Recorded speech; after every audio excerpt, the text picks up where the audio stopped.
Ya, kita ada pada goal setting. Ya, goal setting adalah satu komponen yang penting bagi klien untuk memutuskan apakah dia mau menggunakan jasa kita atau tidak. Ya, jadi ini merupakan salah satu sales tools untuk teman-teman untuk bisa meyakinkan orang ini loh yang bisa seolah-olah menjadi promise apabila Anda menjalankan gaya hidup yang lebih sehat bersama saya, gitu ya. Nah, seperti yang saya sampaikan di setiap modul, saya akan berusaha untuk menjelaskan habis modul ini maunya menguasai apa sih, gitu ya. Yang pertama adalah mengidentifikasi berbagai jenis pergeseran komposisi fisik. Ya, kita sudah mempelajari di komposisi fisik, di modul komposisi fisik tentang yang namanya adanya 9 skenario dan 9 skenario perubahan fisik apabila menjalankan fitness journey, perjalanan fitness. Nah, untuk yang mau menurunkan berat badan ada hanya dua skenario dari 9 itu yang ideal. Kalau untuk yang mau meningkatkan berat badan, biasanya hanya satu skenario dari 8 skenario lainnya. Dari total 9 skenario. Jadi kita akan mengidentifikasi berbagai jenis pergeserannya. Jadi setiap masing-masing dari 9 skenario itu akan kita bedah lebih dalam. Ya. Kemudian menganalisa pergeseran komposisi fisik yang tidak sesuai goal. Kemudian mengevaluasi dan menemukan kesalahannya dalam 3 ranting fitness. Entah itu latihan, nutrisi, atau istirahatnya yang salah, gitu ya. Kemudian merekomendasikan langkah-langkah untuk memperbaikinya. Kemudian membantu juga dalam goal setting untuk klien yang mencerminkan pergeseran fisik yang baik.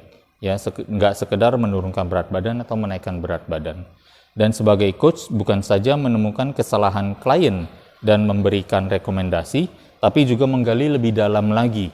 Di balik setiap kegagalan itu, ya, di balik setiap kesalahan itu, apa input yang bisa kita berikan, ya, karena bisa aja banyak sekali faktor-faktor elemen kehidupan klien yang mau tidak mau kita minta izin untuk ketahui dan gali supaya dapat solusinya. Misalnya, pola makan. Kenapa pola makannya bisa jelek terus? Kita gali lagi. Oh, karena pesan online terus. Atau misalnya, menemani bos untuk entertain klien terus, dan lain sebagainya. Itu perlu digali dan akhirnya dicari solusi bersama. Nah, kita lanjut dulu ya ke 9 kemungkinan hasil yang diraih. Kan kita udah ketahui ya, lemak naik, bobot murni naik, tetap atau turun. Kemudian ada lemak tetap, bobot murninya bisa naik, bisa tetap, atau bisa turun.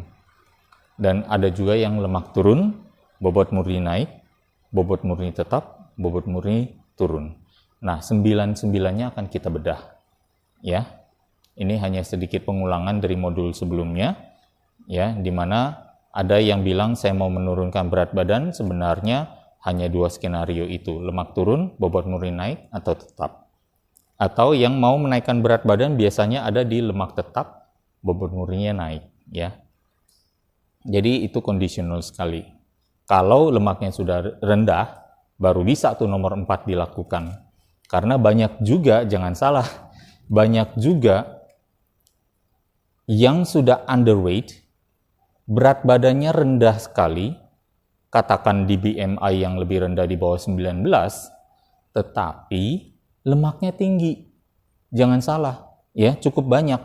Boleh dibilang menurut sepanjang karir saya melakukan survei dan melakukan pengecekan kadar lemak pada orang-orang, dan saya menemukan bahwa mereka yang bilang, saya udah nggak punya lemak lagi untuk diturunkan, berat badan saya udah serendah begitu, apalagi yang saya perlu turunkan. Ada a good 50%, ada lebih kurang 50% dari mereka yang bilang begitu, malah sebenarnya memiliki kadar lemak yang tinggi, gitu ya. Jadi kendala mereka adalah di komposisi otot yang sangat rendah. Komposisi lemak yang tinggi saja tidak mampu menolong mereka untuk membawa berat badannya naik, ya.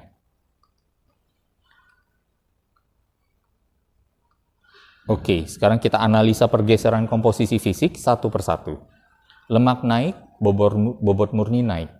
Kira-kira kalau misalnya seseorang ya berkonsultasi kepada kita dan menanyakan, lemak saya naik, bobot murninya naik. Atau bahkan klien dalam perjalanan fitness dengan kita mengikuti apa yang kita jalankan, hasilnya seperti itu. Kita udah bilang nih, padahal kita udah yakin, wah udah ikut pelatihan Rai Institute, saya udah nggak mungkin salah, saya menjalankan sendiri untuk tubuh saya sendiri sebagai seorang trainer, hasilnya bagus kok ke klien jelek ya. Waktu diukur dapatnya lemak naik, bobot murni naik. Ceritanya ini after one nih. Kan ada before, after 1, after 2. Nah, after 1-nya mungkin bagus. After 2-nya yang tiba-tiba dapat hasil seperti ini. Lemaknya naik, bobot murni naik. Nah, apa yang harus kita ketahui dari kondisi ini? Yang pertama, kemungkinannya adalah 1, latihan bebannya sudah on point. Jadi bobot murninya naik. Jadi latihan bebannya sudah sebenarnya cukup bagus. Ya, jadi sesi dengan kitanya udah bagus. Ini berarti kemungkinan apa nih? Kalau lemak bisa naik, jujur aja, ya lemak di dalam tubuh nggak akan bertambah kalau nggak ada bahannya. Kalau tidak ada bahan yang memicu untuk dibikin lemak di dalam tubuh, berarti apa? Kliennya kemungkinan nakal di luar, pola makannya belum bagus, ya. Surplus kalorinya yang masih terlalu banyak. Beberapa hal yang bisa dilakukan, apa saja yang bisa kita rekomendasikan? Coba lakukan aerobik 30 menit sehabis latihan beban, kira-kira 3 kali per minggu. Ya. Kemudian coba turunkan bahan baku yang menyebabkan lemak naik. Yaitu apa? Biasanya asupan karbohidrat. Coba cek, mungkin suka snacknya apa aja? Mungkin coklat, mungkin chips, ya, atau mungkin minuman manis, dan lain sebagainya. Atau bahkan di minyak tambahan dalam saat proses memasak, sukanya goreng-gorengan gitu ya, atau suka tumis, udah bagus nih tumis, tapi tumisnya minyaknya masih terlalu banyak. Nah, bisa jadi ada beberapa kesalahan di sana yang bisa diperbaiki. Nextnya, lemak naik, bobot murninya tetap. Udah latihan beban sama saya, kayak hasilnya begini kan mengecewakan ya. Kemungkinannya intensitas atau teknik latihan bebannya yang masih kurang sehingga bisa diperbaiki. Coba evaluasi diri. Mungkin dari segi intensitas atau teknik, ya itu berarti kualitasnya. Ya, berarti apakah kita sudah berani menambahkan tantangan fisik kepada klien gitu. Bahkan juga dalam programming latihan, apakah setnya mungkin perlu ditambah atau bahkan setnya dikurangi tapi kita tingkatkan di bobot angkatan gitu ya, atau di kualitas gerak yang lebih baik. Kemudian surplus kalorinya juga masih terlalu banyak, ya hampir sama dengan yang sebelumnya. Beberapa hal yang bisa dilakukan, berarti tingkatkan intensitas latihan, terutama di latihan beban, perbaiki tekniknya, ya. Selain intensitas, berarti di sini kita bicara tentang bobot atau beban angkatan yang digunakan, dan perbaiki teknik latihan beban. Atau bahkan masih juga perlu melakukan aerobik seminggu lebih kurang 3 kali ya selama 30 menit setiap kalinya sehabis latihan beban. Atau bahkan ini, nah sama juga ya, menurunkan asupan karbohidrat baik dalam bentuk snack ataupun minuman dan juga minyak tambahan dalam proses memasak. Ya, skenario ketiga adalah di saat klien mengalami lemak naik, bobot murni turun. Nah, ini gimana nih? Justru ini adalah skenario yang paling buruk yang terjadi. Misalnya kalau klien bayangkan setelah latihan sama kita, bayar mahal-mahal ekstra kan karena menggunakan jasa personal trainer, tetapi malah lemaknya naik dan bobot murninya turun. What gives ya? Apa yang harus kita lakukan? Kira-kira kemungkinannya apa? Ini evaluasi akan banyak sekali mungkin kepada kita sebagai trainer ya. Yang pertama adalah latihan bebannya yang terlalu sedikit atau terlalu banyak. Bisa jadi karena begitu banyak overtraining ya, sehingga akhirnya bobot murninya turun. Ini bisa terjadi misalnya ada klien yang mungkin suka sekali berolahraga. Sejam sebelum datang latihan dengan teman-teman di sini misalnya ya menjadi trainer, dia sejam sebelumnya udah ikut olahraga dulu kelas aerobik. Kemudian ikut lagi kelas aerobik yang lain setelah latihan dengan personal trainer. Bisa jadi seperti itu, satu hari sesinya bisa 3 jam gitu ya. Atau misalnya kardio atau aerobiknya yang terlalu banyak. Nah ini yang tadi saya maksud juga ya. Lalu defisit kalorinya yang terlalu banyak. Ini yang kadang sering pemula lakukan. Overdoing everything. Latihannya ditingkatkan, kemudian cut makanannya juga luar biasa, sehingga terjadi defisit yang jomplang sekali. Kalau kita melihat misalnya, sebenarnya seseorang klien misalnya, dalam pola makan dengan kalori masuk, ini katakan kalori masuk, kalori keluar. Nah, di dalam kalori masuk, yang sebenarnya selama ini seperti ini dan kalori keluar seperti ini, makanya setiap hari ini terulang terus, disinilah yang terjadi penumpukan otot. Nah, dengan penumpukan lemak. Karena penumpukan lemak ini terjadi, bagaimana untuk menghentikan? Sebenarnya cukup menaikkan saja kalorinya yang dibakar atau yang dikeluarkan, lalu kalorinya tetap saja, tapi diperbaiki komposisinya. Yang jelek-jeleknya dibuang, yang bagusnya ditambah, sehingga akhirnya masih dapat nih kalori masuknya sama. Itu saja sudah bisa menghentikan penumpukan otot.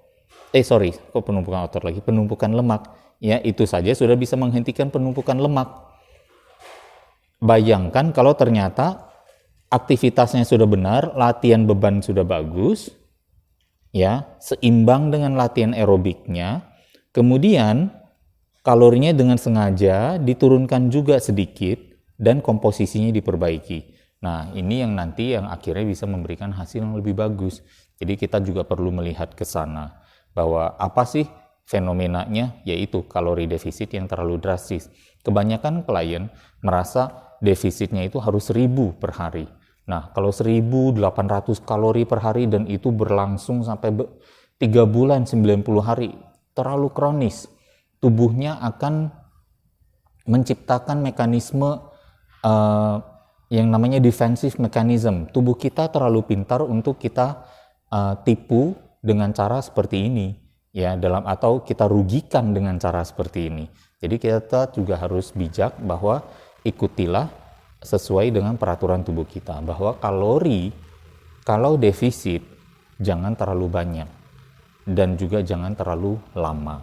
Apalagi di dua-duanya ya, udah terlalu banyak, terlalu lama pula gitu. Istirahatnya juga kurang. Nah, bisa saja ini terjadi ya.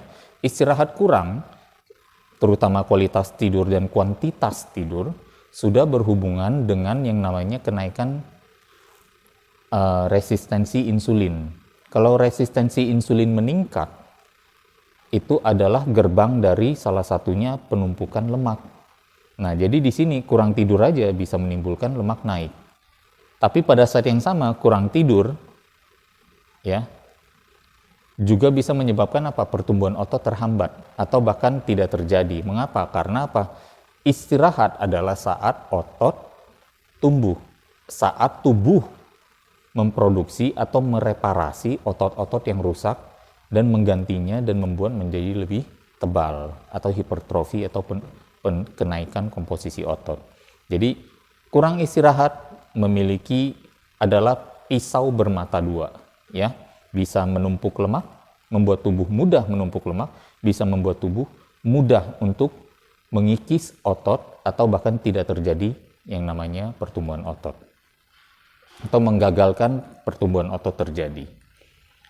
Lalu apa yang bisa kita lakukan? Sederhana, berarti semua hal sudah dilakukan dalam kapasitas yang salah, maka diperbaiki. Entah dikurangi, ya, maksudnya defisitnya jangan terlalu banyak, atau bahkan latihan bebannya jangan terlalu banyak, jangan terlalu sedikit, semuanya coba diimprove ya. Perbaiki porsi latihan beban dan aerobik. Nah, kemudian intensitasnya. Kalau porsi kita berbicara tentang frekuensi, tentang kuantitas. Frekuensi, kuantitas, ya, berapa sering, durasi itu ada di yang namanya porsi ya atau kuantitas. Kemudian perbaiki juga intensitas dan teknik. Disinilah letak kualitas latihan. Jadi kuantitas di poin pertama, kualitas di poin kedua. Kemudian jaga agar defisitnya tidak terlalu banyak. Dalam hal ini berarti apa? Coba ditambah sedikit kalorinya, ya. Kemudian dekatkan, kira-kira kita memang tidak bisa menebak secara akurat defisitnya bisa berapa atau mengetahui secara persis berapa jumlah kalori yang masuk dan yang terbakar. Tapi minimal dengan dibantu oleh teknologi baru sekarang seperti smartwatch dan juga beberapa aplikasi pencatatan kalori makanan, maka kita akan bisa men-track asupan kita dengan sedikit lebih akurat atau lebih mendekati akurat. Dari sana kita bisa mengetahui kira-kira defisitnya berapa. Oh, terlalu drastis. Apalagi klien suka bilang, habis latihan sama kamu, saya latihan tenis 1 jam, 2 jam, itu membakar 800 kalori lagi. Dengan membakar 800 kalori dan latihan sama kamu, latihan beban bisa membakar 400-500 kalori, itu udah 1300 kalori. 1300 kalori, terus kliennya sendiri, orangnya mungkin di resting metaboliknya atau waktu diamnya aja, ya itu kan kalori terbakar aktivitas. Nah, kalori diamnya saja mungkin sudah membakar 1500 plus 1800, 3300 yang terbakar. Waktu ditanya makannya apa, saya sehari makan sekali aja gitu. Itu pun dalam paket yang ceritanya pesen catering makanan diet yang katanya cuma 600-800 kalori. 600 atau 800 kalori, terbakarnya 3.300. Defisitnya berapa? Ya, defisitnya bisa 2.700, bisa sampai 2.500 kalori. Terlalu banyak, ya, dan itu tubuh pasti akan melawan dengan cara memberikan lemak naik dan bobot murni malah turun. Bayangin coba, udah defisit lemaknya malah naik. Betapa buruknya metabolismenya sudah rusak atau menurun akibat kesalahan pendekatan. Itu yang makanya harus hati-hati, ya. Tapi sebagai trainer kita harus introspeksi, kemungkinan ada peran kita di sana yang mungkin salah kita terapkan, terutama dalam hal latihan, ya. Perbaiki kualitas dan kuantitas istirahat. Ini juga penting seperti yang tadi saya sampaikan, ya. Supaya apa? Proses yang menyebabkan resistensi insulin naik kita hentikan. Jadi supaya tidak terjadi resistensi insulin, ya, jadi membaik sensitivitas insulinnya, kemudian juga kuantitas istirahatnya cukup, memberikan lebih banyak kesempatan bagi tubuh, waktu bagi tubuh untuk proses reparasi ototnya, ya. Nextnya adalah lemak tetap bobot murni naik. Nah, ini yang tadi kita bahas dan kita ketahui, kalau teman-teman ingat, ini adalah skenario yang bagus apabila kliennya di before-nya sudah memiliki lemak yang rendah dan ototnya sudah memadai atau masih kurang. Jadi dia lemaknya sudah rendah, PR-nya adalah di peningkatan bobot murni. Maka nomor 4 adalah goal yang bagus untuk dia. Apabila itu sudah terjadi, maka sudah lumayan, ya. Tapi apabila dimulai dari kadar lemak yang tinggi, nah 80% dari klien kita maunya adalah menurunkan lemak di tubuhnya. Berarti aerobik masih kurang dan belum dilakukan. Bisa saja begitu. Makanya lemaknya tetap. Ya, lemaknya mau diturunin tapi lemaknya nggak turun-turun. Gara-gara apa? Aerobiknya bisa menjadi salah satu kunci. Atau belum terjadinya defisit kalori yang berarti. Ya. Bahkan bisa juga defisit kalorinya sudah terjadi tapi komposisinya, kontribusi dari defisit itu masih banyak di karbohidrat atau gula, sehingga akhirnya nggak terjadi tuh yang namanya penurunan, ya. Kira-kira mungkin seperti itu. Saya juga sering bilang, sebenarnya ada 2 PR dalam hal penumpukan atau menurunkan lemak. 2 PR untuk menurunkan lemak. Tahu nggak apa? Yang pertama adalah membakar penumpukan lama. Membakar lemak atau menurunkan lemak yang sudah menumpuk lama selama ini ada di dalam tubuh. PR kedua yaitu apa? Mencegah penumpukan baru, gitu ya. Nanti kalau misalnya penumpukan lama udah dibakar, diturunkan, mencegah penumpukan barunya tidak dilakukan. Terjadi penumpukan juga waktu makan. Akhirnya apa? Lemak yang turun, terbakar, dan lemak yang ditambahkan sama. Jadi akhirnya apa? Ya ini, skenario nomor 4 ini, lemak tetap, ya, 456 ya, lemak tetap. Bobot murninya ya syukur-syukur masih naik gitu ya. Jadi apabila kembali lagi tadi ya, kalau misalnya kliennya sudah lemaknya rendah, bobot murninya kurang terus mau ditingkatkan, berarti hasilnya sudah bagus. Keep on going, lakukan aja apa yang sudah selama ini berhasil dilakukan. Beberapa hal yang bisa dilakukan, terutama untuk klien yang goalnya fat loss dan lemaknya malah tetap. Timbulkan defisit kalori, terutama dari menurunkan karbohidrat dan lemak yang digunakan dalam memasak. Nah, ini penting sekali ya, karena apa? Biasanya defisit kalori itu yang banyak dilakukan adalah menurunkan protein, dan itu adalah salah satu kesalahan besar.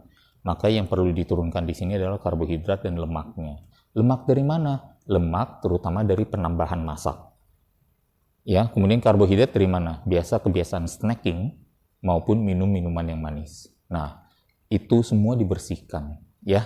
Jadi harus tetap constantly mengevaluasi apa yang klien lakukan.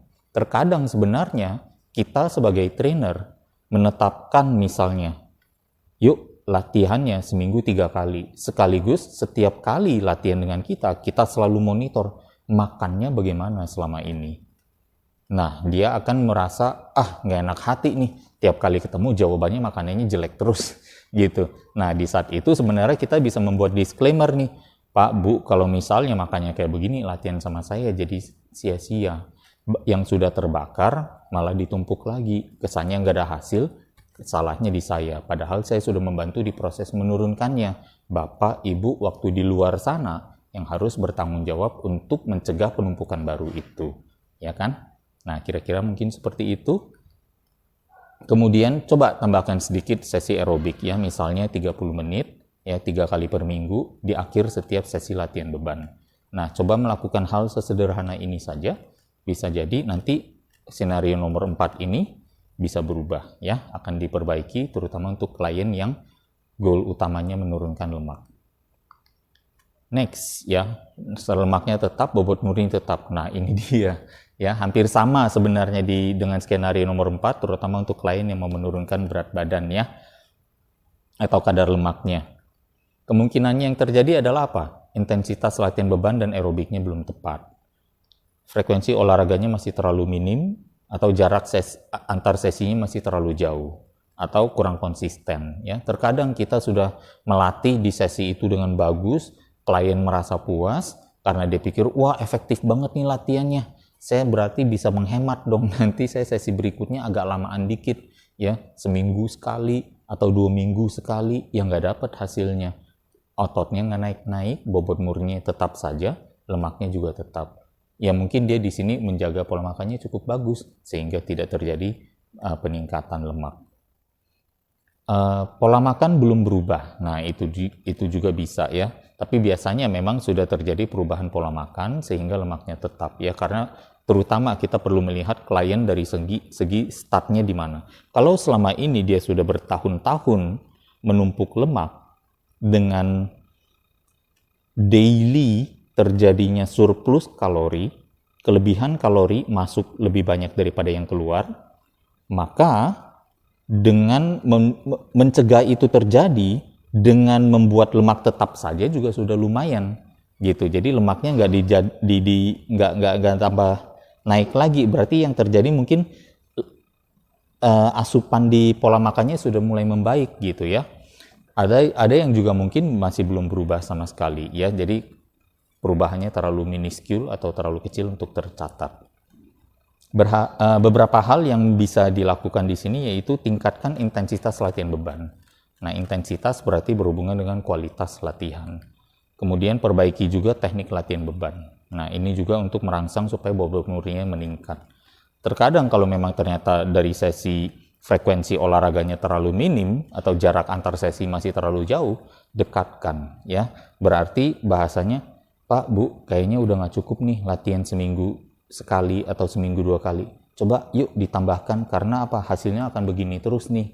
Kalau memang, atau apalagi ibunya nggak bersedia di push gitu, atau bapaknya nggak bersedia di push waktu olahraga, berarti di sesinya yang harus dikompensasikan, harus ditambahkan sedikit untuk membayar ketidakbersediaan ibu disiksa atau di push sewaktu olahraga. Jadi kita juga masih pinter di sini dalam hal menganalisa keadaan dan kemudian mengkomunikasikannya dengan baik. Lakukan aerobik dengan intensitas fat burn yang tepat. Nah, ini dia ya. Terutama untuk klien yang masih ingin menurunkan lemak, berarti lemaknya masih tinggi, lakukan di zona fat burning. Kita akan bahas tentang fat burning, terutama untuk sesi olahraga di modul berikutnya lagi ya, tentang membuat program atau merancang program latihan. Perbaiki pola makan dengan planning yang lebih jelas. Nah, ini dia ya. Planning yang lebih jelas terutama dalam hal misalnya pilihannya ya, sumbernya. Kita bisa membahas tentang, nanti juga ada sesi khusus nutrisi tentang sumber, tentang penyajian. Penyajian akan dibahas oleh Master Chef Henry ya. Beliau seorang chef yang luar biasa karena chef yang juga adalah atlet binaraga ya. Sangat sukses sekali untuk dalam hal beliau ini meningkatkan otot maupun menurunkan lemak di tubuhnya. Jadi merupakan tambahan yang luar biasa untuk tim Rai Institute, terutama dalam hal membahas tentang penyajian dalam hal diet. Kemudian juga ada tentang tentang timing dan jadwal. Timing dan jadwal nanti akan kita bahas ya. Klien juga bisa memperbaiki pola makannya dengan penghitungan jumlah, dalam hal ini kalori dan lain sebagainya. Kita akan bahas banyak ya, terutama dengan sehubungan hal tersebut. Bahkan mungkin di modul nutrisi itu sendiri bisa pembahasannya bisa 1,5 jam sendiri ya. Jadi ini adalah apa yang perlu kita lakukan untuk skenario nomor 5. Kalau klien mendapatkan skenario nomor 6, lemak tetap bobot murni turun. Nah, apa yang terjadi? Kemungkinannya ya ini ya, overtraining salah satunya ya. Latihan terlalu banyak, terlalu sedikit, atau nggak mau latihan beban. Nah, ini juga bisa ya, nggak mau latihan beban, maunya aerobik terus ya. Ini yang bisa menyebabkan kadang lemak naik dan bobot murninya turun. Fokus latihan terlalu banyak pada kegiatan aerobik. Nah, ini yang baru tadi saya sampaikan. Kemudian pola makan belum berubah atau perbaikannya kurang signifikan ya, terutama di 4 elemen makanan itu. Digali lagi dari sumber, dari penyajian, dari jadwal timing, ataupun dari jumlah. Digali mana yang kira-kira salah ya. Kemudian kualitas dan atau kuantitas istirahat yang belum optimal. Beberapa hal yang bisa dilakukan. Lakukan kegiatan aerobik dengan intensitas dan frekuensi yang cukup dan tidak berlebih. Kemudian timbulkan defisit kalori, terutama dari menurunkan karbohidrat dan lemak yang digunakan dalam memasak. Karbohidrat dalam hal ini juga bisa seperti gula di dalam tumisan, ya itu kadang sering terjadi, atau bahkan chips ya, atau saya nggak bilang chips aja deh, kayak bilangnya snack ya, snack dari berbagai jajanan pasar, makanan tradisional ya, snacking yang lain, serealia, sampai ke misalnya mungkin makan mie instan dan lain sebagainya ya, termasuk di dalamnya. Itu harus diperhatikan, diturunkan terutama. Dan juga biasanya gula-gula juga bisa menyelinap pada dalam minuman atau yang bergula ya, entah itu es krim sampai ke misalnya jus ataupun teh ataupun kopi yang dalam kemasan yang sudah diberi gula. Kemudian perbaiki dengan tingkatkan protein. Perbaiki juga kualitas dan kuantitas istirahat ya. Hal ini untuk memastikan agar kita berikan kesempatan protein yang kita konsumsi untuk menjadi otot. Di saat istirahat, protein itu dirajut untuk menjadi otot. Terkadang kita melihat dari sisi seolah-olah semuanya ini salah di overtraining. Tapi kita juga perlu melihat bahwa sebenarnya ada lagi satu sisi lain yang namanya under recovering. Overtraining berhubungan dengan trainingnya aja yang over. Nah, tapi pola hidup sehat kan ada 3 elemen. 1, olahraga, training. 2-nya apa? Nutrisi dan istirahat. Nah, nutrisi istirahat, kalau kita pikir, seminggu kita olahraga 5 kali deh, katakan sampai over nih katanya. 5-7 kali deh sehari sekali. 7 kali olahraga, kita bilang overtraining. Tapi, seminggu ada mungkin 21 kali makan. Kalau sehari makan 3 kali, 7 hari, 3 kali 7, berarti 21 kali makan. Dalam 21 kali makan itu, seberapa bagus, seberapa dari meal 21 kali itu yang bagus kita konsumsikan yang sehat, atau banyak yang cheating di sana, gitu ya. sehingga kualitasnya jelek dan tidak mensuplai protein atau nutrisi yang cukup untuk mendukung pemulihan atau recovery. Demikian halnya juga dengan yang namanya istirahat. Istirahat kurang seperti yang tadi kita bahas di berbagai skenario tadi, ya, merupakan salah satu salah satu culprit atau biang keladi munculnya yang namanya resistensi terhadap insulin atau rendahnya sensitivitas terhadap insulin. Dan juga pada saat yang sama itu berarti meningkatkan kadar lemak. Dan kurang tidur juga berpotensi untuk menurunkan otot. Bayangkan kalau itu semua dua digabung, nutrisi dan istirahat. Makanya kecenderungan orang bilang saya overtraining, sebenarnya saya akan bilang kemungkinan lebih besar 8 dari 10 kasus orang mengatakan dirinya overtraining, dirinya sebenarnya adalah under recovering gitu. Nah, itu yang kita perlu perhatikan terutama di saat ada kasus seperti ini yang dimana bobot murni turun. Skenario nomor 7 yaitu lemak turun, bobot murni turun. Ya, ini juga ya udah berhasil tapi ternyata pucat pasi gitu ya. Kenapa bisa begitu? Latihan bebannya terlalu banyak atau bahkan terlalu sedikit atau tidak dilakukan ya. Overtraining under recovering juga bisa terjadi di sini ya. Fokus latihan terlalu banyak pada kegiatan aerobik saja. Urutan latihan beban dan aerobik yang keliru. Nah, ini juga ada yang merasa bahwa dia mau aerobik dulu baru kemudian latihan beban. Karena apa? Katanya kalau latihan beban dulu nanti aerobik saya gerakannya jadi jelek. Iya, padahal ya itu kalau misalnya mau gerakan bagus itu namanya ke sanggar tari, Bu. Ya, bukan ke studio aerobik. Studio aerobik gerakan jelek juga nggak apa-apa, yang penting heart rate-nya dapet. Gitu ya.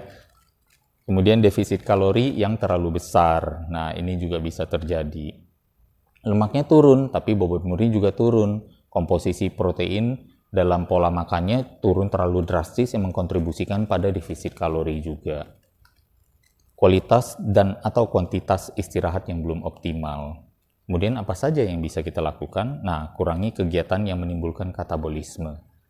Kurang tidur tadi, ya, overtraining atau undertraining, kurang training, kurang latihan beban. Overtrainingnya mungkin overtraining latihan beban, mungkin overtraining kebanyakan kardio dan aerobik, ya. Aerobik yang terlalu lama, ya, berarti kardio sesudah latihan latihan beban dengan volume terlalu banyak, ya. Jadi ini juga yang kita perlu perhatikan. Jadi aerobiknya kita singkatkan, ya. Kemudian kardionya sesudah latihan beban, ya, diganti urutannya atau latihan beban dengan volume yang sedikit lebih banyak supaya bobot murninya bisa lebih terangsang juga. Dan biasanya dibarengi dengan asupan protein yang lebih tinggi. Jadi defisitnya jangan terlalu drastis. Jadi tambahkan lagi sedikit kalorinya supaya misalnya defisitnya nih, misalnya kalori masuk sudah turun, kalori keluar naiknya banyak, ya. Nah, ini dinaikin dikit tapi masih tetap di ranah defisit. Jangan kejauhan aja dinaikkan. Nah, biasa itu akan bisa sedikit banyak membantu untuk mengatasi masalah apabila bertemu kasus klien yang afternya lemak turun, bobot murni turun ini. Dan perbaiki kualitas dan kuantitas istirahat.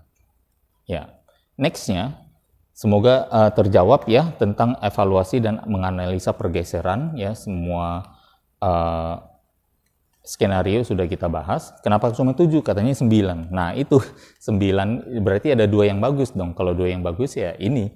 The whole workshop sertifikasi RAI Institute adalah untuk membahas untuk bagaimana meraih 2 yang bagus itu. Gitu ya.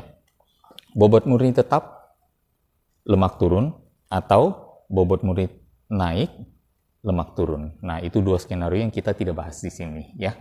Jadi pergeseran yang buruk-buruk ini, troubleshooting-nya, apa kesalahannya, bagaimana memperbaikinya, kita bahas di sini. Next-nya adalah tentu membantu dalam goal setting untuk klien yang mencerminkan pergeseran komposisi fisik yang baik. Nah, menurunkan berat badan kalau klien datang begini. Bagaimana kalau misalnya dia datang nih, calon ini kita pikirkan satu skenario. Lagi di gym, di area reception, tim sales datang, minta untuk tolong dong cek body fat-nya, nanti kalau udah tahu body fat-nya, bagaimana supaya si klien bisa dirayu untuk menjadi member. Bagaimana supaya klien bisa dirayu atau member bisa dirayu untuk melakukan mengambil sesi personal training gitu ya. Nah, ada pembahasan sales di sini, tapi tentu saya bukan pakar sales, lebih kepada saya akan membahas dari sisi pergeseran komposisi fisiknya. Apa yang bisa kita jelaskan kepada mereka yang menggerakkan mereka untuk mau melakukan pembelian itu ya. Jadi bukan tentang trik bagaimana menjadi salesperson yang baik ya, bukan saya jagonya, itu ada di Pak Cornel nanti di modul beliau. Nah, saya akan lebih banyak membahas tentang pembahasan teknis komunikasi, apa saja yang bisa kita berikan supaya mereka mengerti. Jadi it's part of education ya. Tak kenal maka tak sayang, kita berperan sebagai orang yang memperkenalkan fitness dengan komunikasi yang baik. Oke, goal setting. Goal setting kita mengenal mungkin ada yang namanya singkatan seperti SMART atau SMARTER ya. SMART atau SMARTER itu sebenarnya adalah singkatan dari beberapa komponen berikut ini. Kalau S adalah spesifik, jadi dalam membuat goal itu kita perlu spesifik. Misalnya, kalau misalnya aja contoh ya, hasil kolesterol saya jelek, kolesterol LDL saya sampai 300. Goalnya berarti apa? Spesifik, saya mau turunkan 50 poin. Gitu, itu adalah spesifik. Ya, maksudnya lebih detail. Kemudian M berarti meaningful dan measurable. Meaningful dalam arti apa? Bahwa hasilnya berarti untuk kita. Hasilnya sangat berdampak dalam peningkatan kualitas hidup, kebahagiaan, ya, kesuksesan kita. Ya, meaningful dalam arti itu. Membuat kita menjadi ayah, ibu, anak yang lebih baik, atlet yang lebih baik, ya, itu meaningful artinya. Kemudian measurable dalam arti bisa diukur, M-nya ya, bisa diukur. Jadi bukan cuma soal kamu kelihatan lebih kurus ya, gitu. Tapi measurable-nya apa? Lingkar pinggang bisa diukur, ada sentimeternya, ya. Kilo lemak bisa diukur pakai kilogram. Lemaknya juga bisa turun dari pakai persentase ya. Apalagi mungkin hasil cek darah ya, miligram atau nanogram per desiliter darah dan segala macamnya, atau mikrogram ya. Nah, itu adalah hal-hal yang sebenarnya definisi dari measurable dalam SMARTER, itu dalam MD SMARTER goal setting. A ya atau A adalah acted upon and achievable. Acted upon artinya apa? Kalau udah buat goal setting, adalah selanjutnya langsung dibuat perencanaan. Goal setting, set the goal, make the plan, and execute the plan. Ya, buat goalnya, buat perencanaannya, kemudian eksekusi perencanaan tersebut dengan baik. Nah, kira-kira mungkin A acted upon-nya adalah di sana. Dan untuk A yang selanjutnya adalah achievable. Achievable dalam arti sesuatu yang mungkin kalau bahasanya adalah kita melawan diri kita sendiri, ya. You against you versus you, ya. Achievable, kita tidak membandingkan diri kita dengan orang lain, apa yang diraih orang lain. Misalnya, katanya Arya Permana turun dari 192 kg sampai ke 88 kg. Jadi Arya Permana berhasil turun 104 kilo misalnya. Wah, turun 104 kilo dalam waktu berapa lama nih? Kira-kira dalam waktu 4 tahun. Wah, setahun itu turun 25 kilo. Saya juga mau seperti dia. Kita jangan berpikir seperti itu, ya. Set sesuatu yang achievable aja. Ya, kita lihat ke dalam diri kita sendiri. Mempertimbangkan kondisi hidup kita seperti apa. Kita ibu dari mungkin 3 anak, mengurus anak yang masih kecil-kecil, ya, pola tidurnya berantakan, ya, kemudian mungkin harus membantu suami dalam mengerjakan bisnis juga, mungkin bisnisnya online dan sebagainya, sehingga banyak sekali yang perlu dipertimbangkan. Jadi achievable-nya sangat tergantung pada diri sendiri. SMARTER, R, ya, R-nya adalah relevant dan realistic. Relevant dalam arti apa? Relevant berarti goalnya itu nyambung banget gitu sama kebutuhan kita. Ya, misalnya saya ingin menjadi istri yang lebih baik, istri yang lebih cantik, lebih awet muda, gitu ya. Jadi relevan, bukan sesuatu yang misalnya nggak ada hubungannya. Saya mau fitness buat apa? Aslinya seorang ibu rumah tangga, tapi dibilangnya saya mau ini supaya bisa ceritanya nih. Saya mau fitness untuk bisa ganti kelamin gitu. Jadi akhirnya kan salah gitu, atau masalah nggak ada hubungannya gitu, harus nyambung gitu lah ya istilahnya, relevannya di sana. Kemudian realistik. Realistik berarti harus realistis. Misalnya apa? Menurunkan lemak misalnya. Bagi orang-orang terutama di bawah 70 kilo, menurunkan lemak 2 kilo per bulan itu sudah sangat-sangat ambisius. Ya, sudah sangat-sangat tinggi sekali pencapaiannya. Jadi kita nggak bisa untuk bilang, saya mau turun 5 kilo lemak dalam sebulan. Padahal berat badan awalnya aja di before baru 63. Jadi mau turun berapa banyak gitu loh ya. Nah itu yang akhirnya kita bilang, kayaknya nggak realistis deh. Atau misalnya, saya mau habis latihan sebulan udah bisa ikut tanding binaraga. Nah, itu juga nggak realistis gitu. Nah, maksudnya di sana. Jadi kita buat goal yang sifatnya mungkin ini membawa kita ke lebih kepada kalau bikin goal setting yang bertahap. Ya, kecil sedikit demi sedikit, nanti kita akumulasi jadi banyak. Maksudnya seperti itu. Ya, time frame ya berarti jelas ya. Kita achieve how much and by when ya. Berapa banyak yang kita mau raih dan dalam tenggang waktu yang berapa banyak juga. Ethical and evaluated. Ethical dalam arti dalam melaksanakannya, dalam meraih goal itu, dalam meraih tujuan itu, kita tidak merugikan siapapun, ya. Kita tidak mengorbankan peran-peran kita, ya. Kita juga tidak melalui cara misalnya merugikan orang lain atau pihak apapun juga. Dan evaluated dalam arti sering dievaluasi karena kita mengenal bahwa tubuh kita setelah beradaptasi dia akan stuck. Ya, kita harus buat adaptasi baru. Bagaimana caranya? Kita lihat dulu kita berprogres seperti apa, kemudian bagaimana kita bisa melangkah ke depan lagi dengan peningkatan intensitas, peningkatan latihan, perbaikan di mungkin sesi latihannya, mungkin juga perbaikan di pola makan dan sebagainya. Ya, jadi terus dievaluasi untuk dirumuskan lagi apa yang kira-kira langkah ke depannya, ya. Dan yang terakhir adalah R itu adalah reviewed and reset. Reviewed adalah ya kita kilas balik apa saja mungkin yang kesalahan yang terjadi untuk kita perbaiki di langkah selanjutnya, di goal setting selanjutnya, dan atau di review apa yang bagus untuk kita mau terus tetap jalankan dan bahkan tingkatkan gitu ya. Dan reset dalam arti bukan di reset balik ke nol gitu ya. Reset artinya di set ulang gitu. Sekarang setelah goal setting tahap pertama selesai, yuk bikin goal setting tahap kedua. Maksudnya seperti itu ya. Beberapa penjelasan lainnya bisa dilihat di footnote di sini ya, di gambar sampingnya. Jadi saya tidak akan menjelaskan terlalu banyak lagi karena tadi sudah saya sampaikan secara cukup rinci. Nah, sekarang ada case study ya.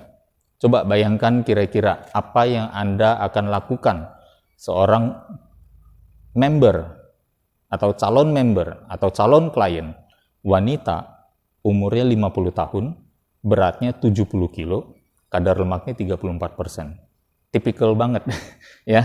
Tipikal ibu-ibu yang agak overweight, agak obesitas, lemaknya banyak, udah 15-20 tahun nggak pernah olahraga, datang ke fitness center, tiba-tiba mau nanya-nanya, karena dia merasa badan saya udah nggak enak dan I have to do something. Kemudian kita bilang, goalnya, yuk, Bu, setelah dicek kadar lemak Ibu 34%, yuk diturunkan ke 27%.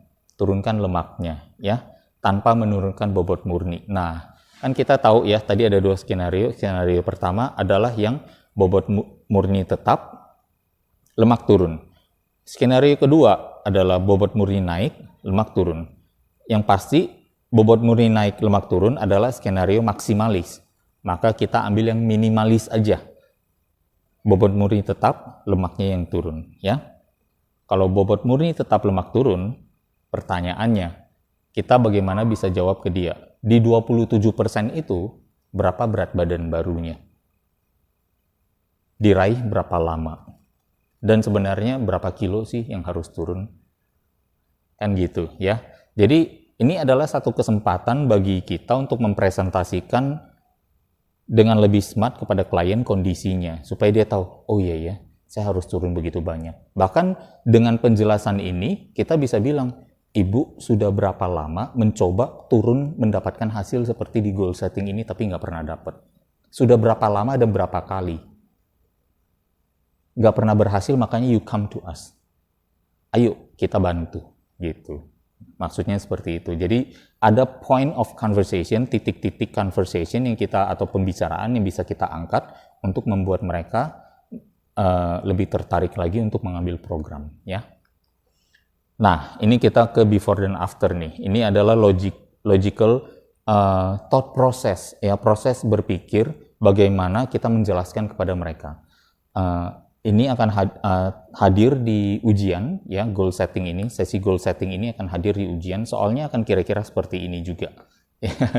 Ya, nanti mungkin akan ditambahkan lagi, bikin program latihannya, berapa banyak latihan beban, berapa banyak latihan aerobiknya, ya, dan berapa detak jantungnya kalau aerobik, dan mau berapa lama, itu nanti di modul program, buat program latihan. Tapi dengan kondisi klien seperti ini, buat goal settingnya, itu juga sudah merupakan bagian dari soal ujian, ya, di Ra Institute. Tuh, bukan aja dikasih kisi-kisinya, tapi dijelaskan juga bagaimana menjawabnya di sini, ya. Oke, before dan after.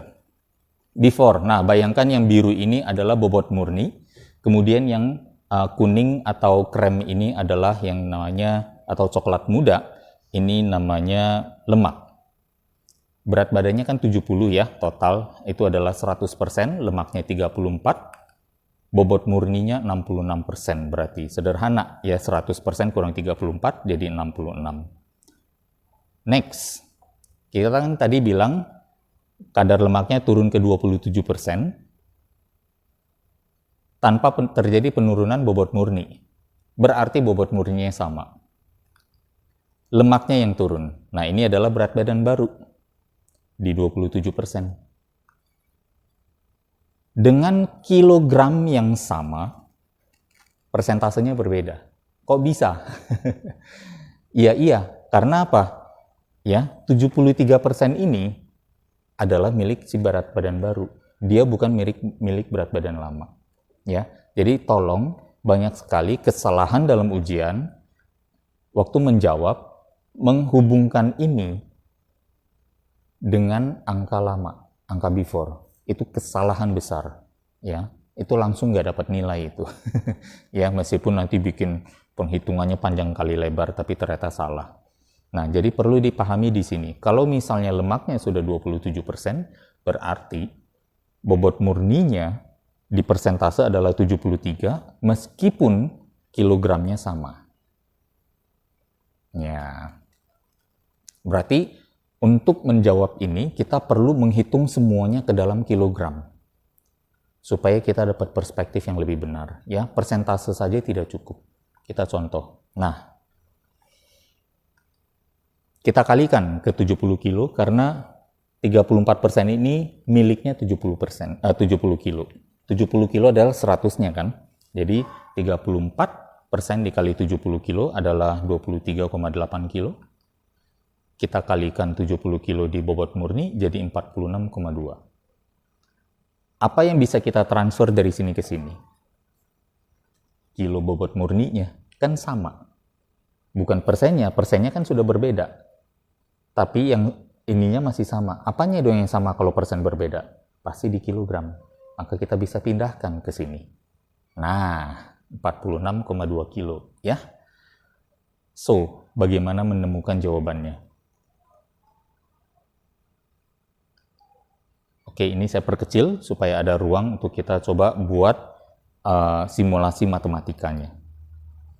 46,2 kilo sama dengan 73% dari berat badan baru. Harusnya itu menjadi logika kita. 46,2 kilo sama dengan 73% dari berat badan baru. Logika ya. Nah, kalau kita jadikan kalimat matematika dalam aljabar adalah 46,2 kilo sama dengan 73% kali berat badan baru. Setuju? Udah mulai dapet nih. Next, apa yang kita mau lakukan? Nah, ya, ibarat kalau misalnya kita mau nyari berat badan baru, mencari berat badan baru, berarti yang dikali angka yang di sini kita pindah ke sini jadi bagi, ya. Berarti apa? 46 nantinya dibagi 73% sama dengan berat badan baru. Masuk akal? Bingung? Oke, kalau bingung mungkin saya akan menjawabnya dengan sesederhana ini. Teman-teman tahu ya, kita ambil matematika sederhana. 6 sama dengan 3 kali 2. 2 sama dengan 6 bagi 3. Gitu, ya. Jadi kita menggunakan logika itu, kita gunakan juga di sini. Ya. Maka dapatnya berapa? Ini dia, 46,2 kilo dibagi 73%, atau kalau di kalkulator ditulisnya 0,73, ya. Maka akan didapat berat badan baru yaitu 63,28 kilo. Ini adalah berat badan baru, gitu, ya. Nah, berat badan baru ini kalau kita lihat, kalau bobot murninya tetap, berarti penurunan 100% seluruhnya, semuanya ada pada penurunan lemak. Nah, kita baru mau tanyakan nih, jadi turun berapa kilo dari lemak dan perlu diraih berapa lama? Kita balik lagi, ya. Tinggal kita dapatkan turun berapa kilonya, before dikurangi after. Ya, kita dapat 6,72 kilo. 6,72 kilo. Kita raih dalam waktu berapa lama? Kalau misalnya 1 bulan turun 1 kilo lemak, ya, maka penurunan 6,72 kilo itu memerlukan 6 bulan dan 21 hari. Tahu dari mana? 6 kilo, 1 kilo sebulan, 6 bulan. Ya, kita dapatkan 6 bulan. Ya, 6 kilo, 1 kilo per bulan, 6 bulan. 0,72 sebulan ada berapa hari? 30 hari. 0,72 dikali 30 hari. Nah, kira-kira dapatnya 21 hari. Gitu. Jadi bahkan kita bisa tanda kutip nih, sedikit lebih akurat menebak seperti ini. Belum tentu benar, mungkin kita bisa over deliver, ya, tapi setidaknya ini adalah sesuatu yang mengikuti kaidah smarter tadi, ya, spesifik, measurable, ya kan, relevant, achievable, realistis. Nah, ini semua masuk di sini, gitu, ya, smarter kita lakukan di sini. Nah, dan kalau misalnya dalam aplikasinya menjadi seorang trainer, bayangkan kalau misalnya kita gabung dengan misalnya kemampuan mengolah spreadsheet, misalnya di Microsoft Excel, ya. Kita masukkan ceritanya 1 Januari 2022. Kadar lemaknya 23,8 kilo misalnya, ya. Tadi di sini ya 23,8. Kemudian afternya, wah, lemaknya turun nih jadi 21,7. Ini turun lagi. Kita kalau bisa buat spreadsheet seperti ini, kadar lemaknya 23,8 before, after 1, after 2. Keren banget. Klien pun akan tertarik untuk tahu nextnya dia pengen begini lagi. Ada keinginan dia untuk turun di sana yang membuat dia beli lagi paket baru. Gitu loh di sana. Nah, bagaimana kalau kita nggak bisa mengolah Microsoft Excel ini atau spreadsheet ini? Nah, untungnya buat teman-teman, ya, ini adalah old school, gaya lama sebenarnya, padahal sudah computerized. Ya, gaya baru lebih keren lagi. Teman-teman udah punya smartwatch, udah bahkan punya yang namanya timbangan yang terkoneksi Bluetooth ke aplikasi di smartphone. Timbangan yang ada kadar lemaknya itu semuanya sudah memberikan hasil seperti ini. Kita bisa minta grafik langsung, kita bisa minta before after 1 after 2-nya dengan kesinambungan yang lebih jelas dan data keeping yang lebih lengkap lagi. Nah, itu yang saya rasa teman-teman perlu lakukan. keep up dengan teknologi, gunakan teknologi, kemajuan teknologi yang ada dalam fitness untuk membantu teman-teman semua. Saya aja hanya yang bersifat lebih old school menampilkan hal seperti ini. Kira-kira 8 tahun yang lalu saya punya klien yang merupakan bos besar, ya, bos besar dengan yang punya pabrik sepatu dengan karyawan 31.000 orang.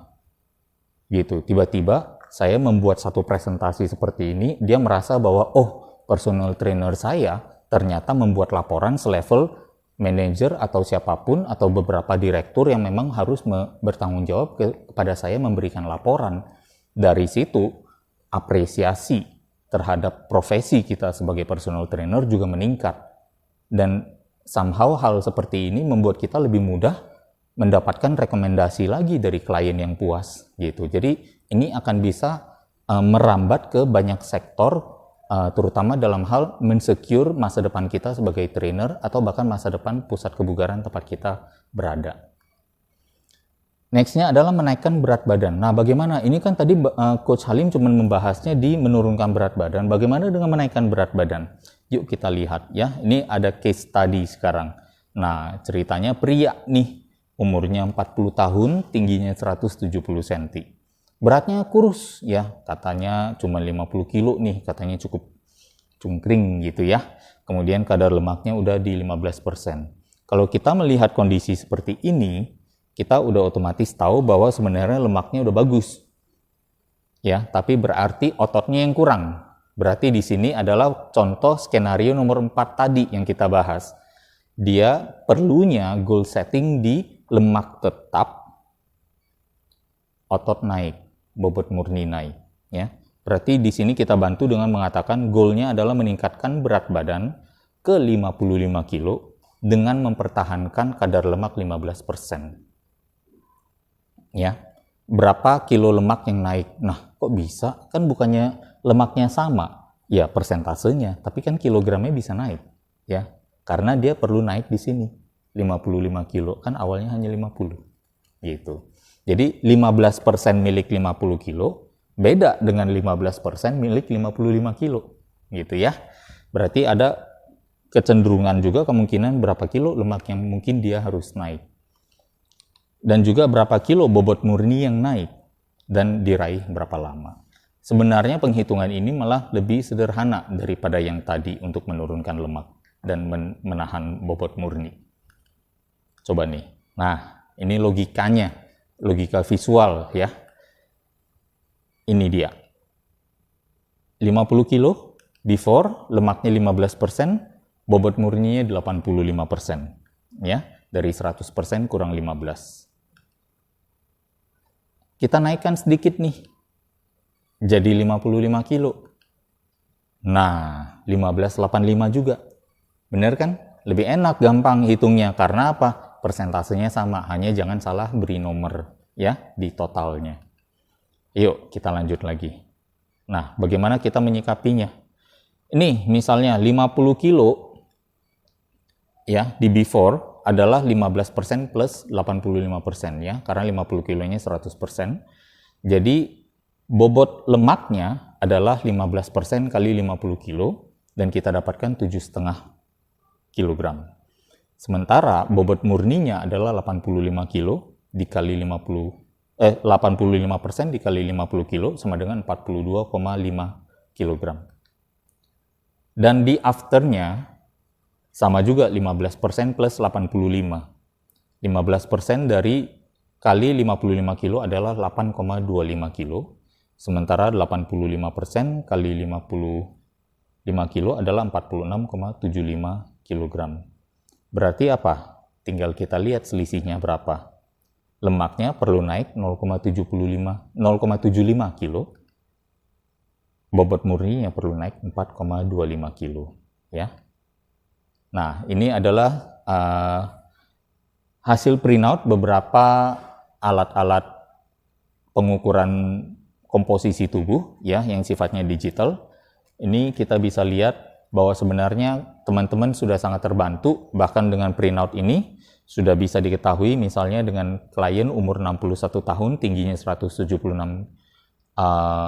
cm dengan berat pakaian sudah dimasukkan, ya. Lemaknya 22,4%, ya.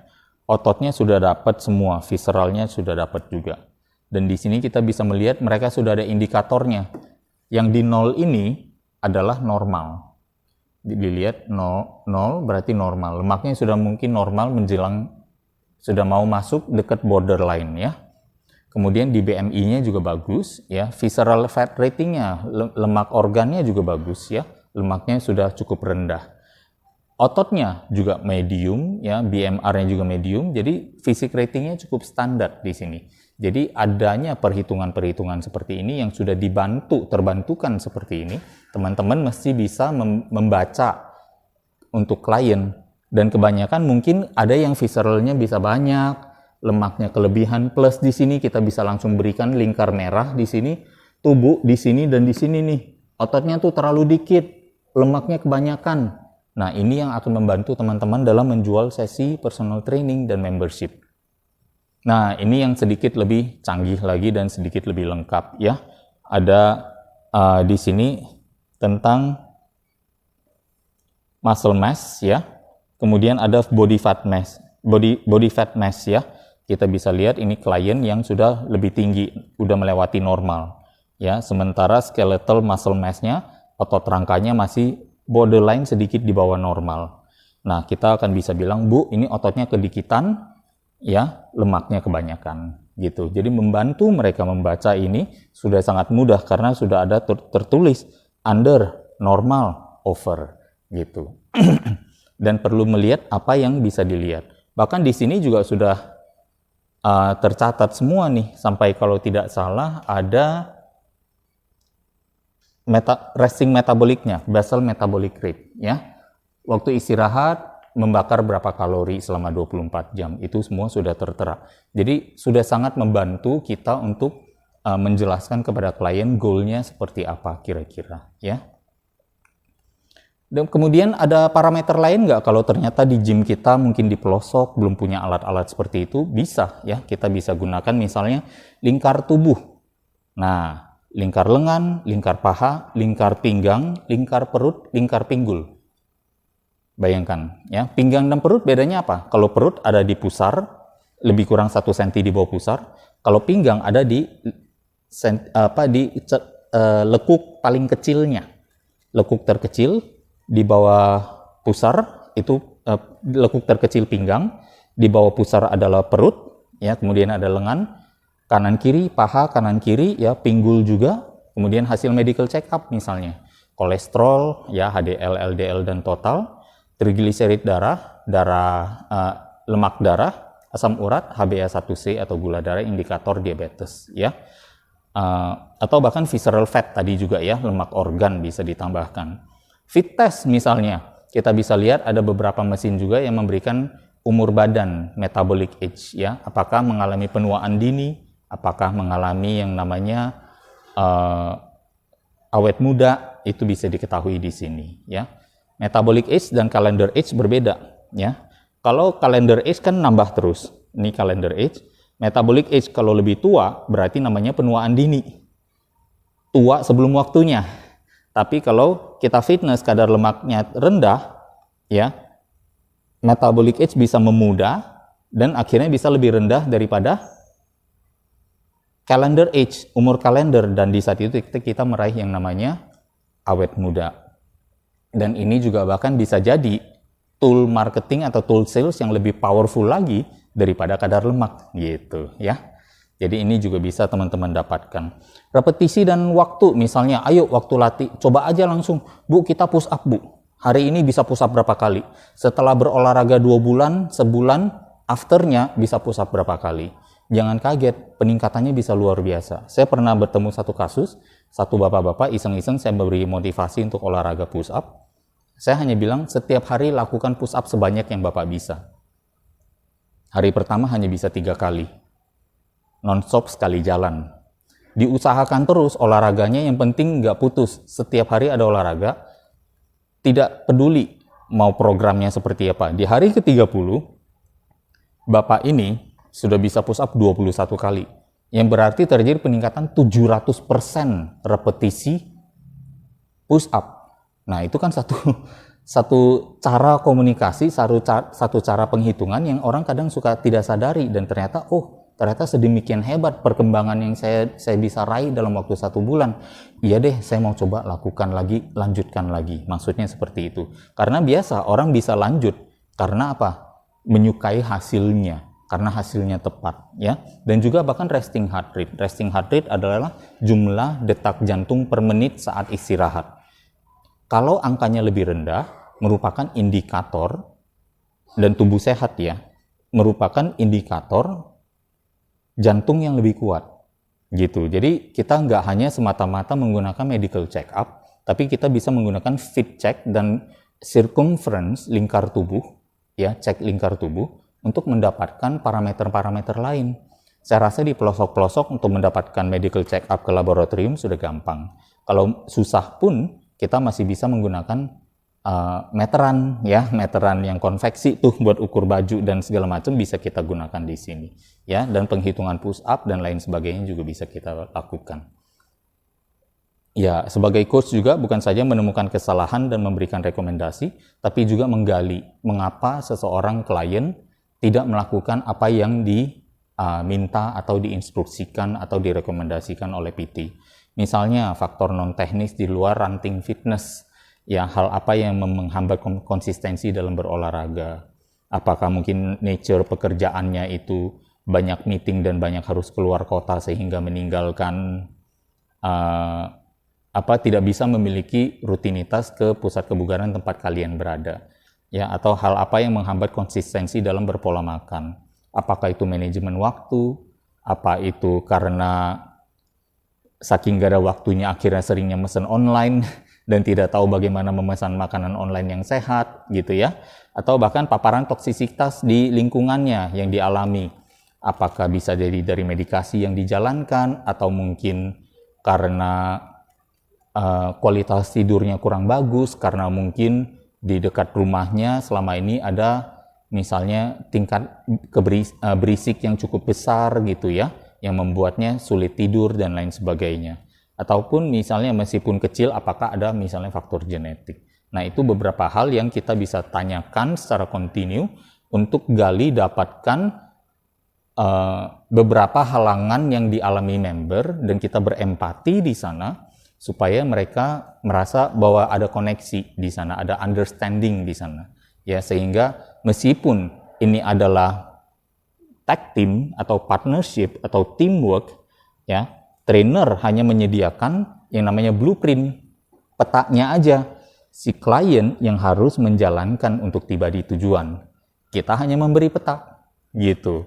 Kita seolah-olah seperti Waze atau Google Map, ya, yang ada ininya belok kanan, dalam 800 meter belok ke kiri atau ambil jalur yang kiri, ya, tetap di jalur ini dan jangan belok, lurus aja. Semuanya, hal-hal seperti itu adalah tugas sebagai personal trainer, tapi si klienlah yang harus ada di dalam kendaraan untuk melaluinya dan menghadapi medan actual field atau actual lapangannya, gitu. Dan berikan, ini adalah salah satu cara juga dalam komunikasi yang efektif. Kita jadi hubungan klien dan PT lebih terisi dengan percakapan yang lebih bermutu, karena selalu ada niat dan itikat untuk memberikan problem solving. Kira-kira seperti itu untuk modul kali ini dalam hal goal setting. Semoga bermanfaat adanya. Kita lanjut lagi ke modul berikutnya.